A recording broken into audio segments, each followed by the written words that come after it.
Olá, pessoal, tudo bem? Na aula de hoje, nós iremos falar sobre as reações nucleares.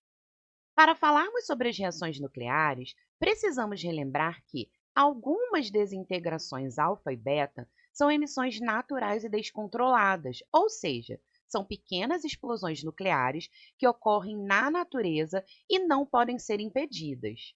A transmutação artificial consiste na transformação de um átomo de um determinado elemento químico em um outro átomo de outro elemento, sendo essa transformação provocada pelo ser humano. Em 1919, durante seus trabalhos com emissões radioativas, Rutherford pensou que, ao fazer colidir uma partícula alfa em alta velocidade com um núcleo atômico, ele poderia chegar a uma partícula de massa maior ou até mesmo partir esse núcleo. Então, em sua experiência, Rutherford colocou uma amostra de polônio, que é um alfa-emissor, em um recipiente contendo nitrogênio, e a partir dessa emissão, ele obteve oxigênio, produzindo assim a primeira reação de transmutação artificial. Então, a partícula alfa colide com o nitrogênio 14, formando o isótopo do oxigênio 17 e liberando um próton. Alguns anos depois, Chadwick descobriu o nêutron também através de uma transmutação artificial. Ele colidiu uma partícula alfa com o núcleo de berílio 9 e produziu carbono 12, liberando o nêutron. Uma outra transmutação artificial muito importante para a história foi feita pelo casal Curie, que produziu o primeiro elemento radioativo artificial e descobriu o pósitron. A reação consiste na emissão de uma partícula alfa em um núcleo de bório 10, o que irá produzir nitrogênio 13, liberando um nêutron. Este nitrogênio 13 decai em carbono 13 e libera o pósitron. Na onda das transmutações artificiais, em 1938, Otto Hahn e o seu auxiliar realizaram um experimento que mudaria o rumo dos estudos da radioatividade. Até este momento, todos os fenômenos relacionados à radiação, tanto os que ocorriam de forma natural como os provocados artificialmente, envolviam quantidades muito pequenas de energia. O experimento realizado por Hahn e Stresemann quebrou esse paradigma, liberando uma quantidade de energia muito maior do que os experimentos anteriores. A experiência realizada consistia em bombardear um núcleo de urânio com nêutrons. Os nêutrons, ao serem introduzidos no núcleo, desestabilizam esse núcleo, quebrando ele em fragmentos menores. Dentre esses fragmentos, Hahn identificou o isótopo de bário radioativo, um elemento que contém 36 prótons a menos do que o urânio. Essa quebra do núcleo de urânio em fragmentos menores libera uma quantidade muito alta de energia e foi denominada de fissão nuclear por uma cientista austríaca. A grande quantidade de energia envolvida na fissão nuclear motivou o crescimento das pesquisas do núcleo atômico. Imaginava-se que uma sequência de fissões nucleares poderia liberar energia suficiente para provocar grandes explosões. Os estudos de fissão nuclear mostraram que o isótopo do urânio 235 é um material adequado para o processo. Então, o urânio 235 é bombardeado com um nêutron e ele irá se fragmentar em bário 141 e criptônio 92, liberando mais 3 nêutrons como subproduto e grande quantidade de energia.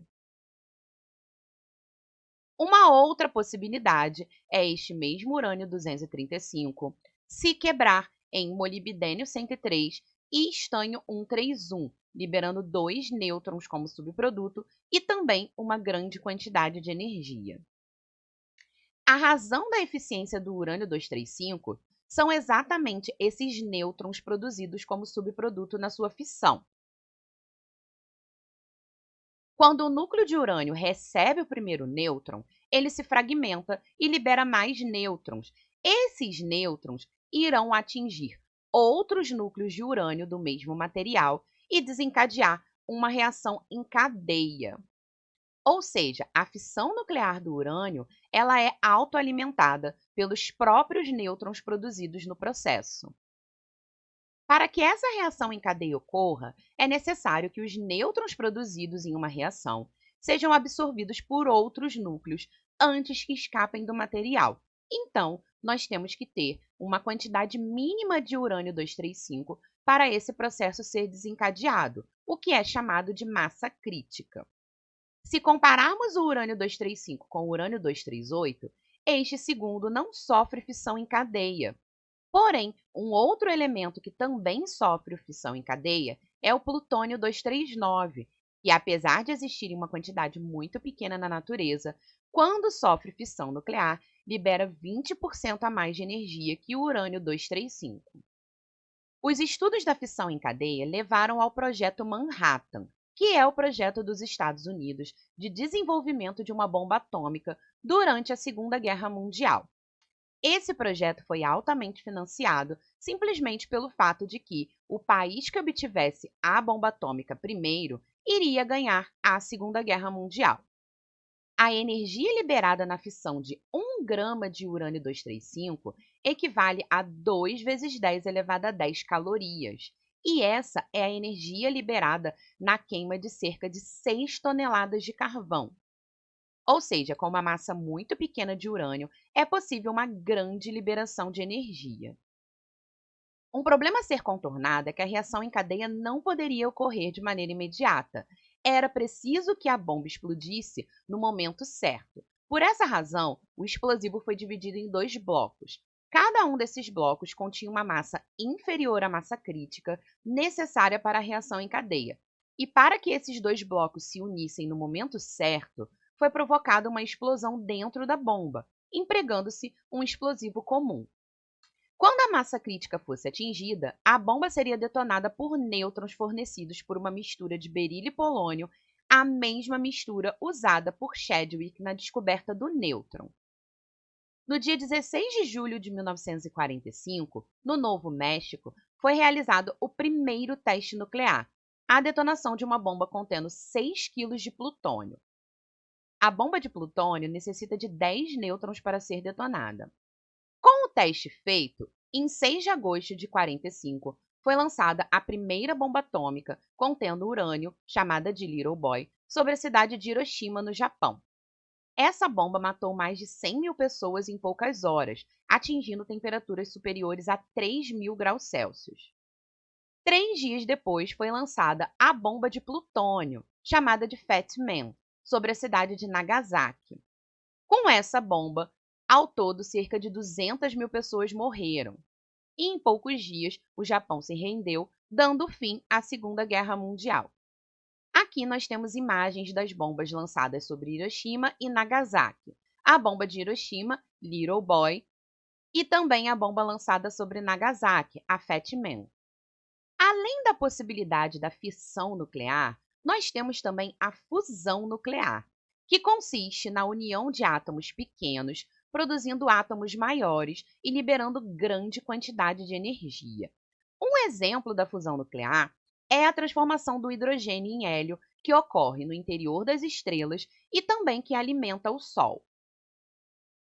A fusão de 1 grama de hidrogênio produz energia igual a 9 vezes a produzida pela fissão de 1 grama de urânio. A primeira aplicação de fusão nuclear foi a chamada bomba de hidrogênio, que literalmente vaporizou o atol de Bikini em 1954 durante um teste. Para se ter uma ideia do poder destrutivo dessa bomba, é necessário uma bomba atômica como a de Hiroshima para iniciar o processo de fusão. A reação que ocorre na bomba de hidrogênio é: o isótopo de hidrogênio 2, que é o deutério, reage com o isótopo de hidrogênio 3, que é o trítio, formando um núcleo de hélio, liberando um nêutron e grande quantidade de energia. Atualmente estão sendo realizadas pesquisas para desenvolver equipamentos que permitam realizar fusões nucleares controladas e, dessa forma, aproveitar a energia liberada nesses processos como energia elétrica. A fusão nuclear controlada apresenta diversas vantagens em relação à fissão. A primeira delas é que os produtos da fusão nuclear não são radioativos.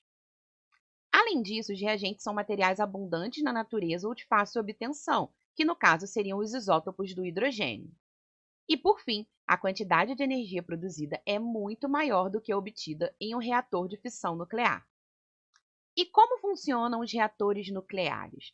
Bom, os reatores nucleares são sistemas onde é realizada uma fissão de forma controlada, com a finalidade de se obter energia elétrica. O controle do processo de fissão depende da velocidade e do número de nêutrons liberados, que deve ser suficiente para manter a fissão em cadeia, mas não deve ser muito alto a ponto de provocar uma explosão.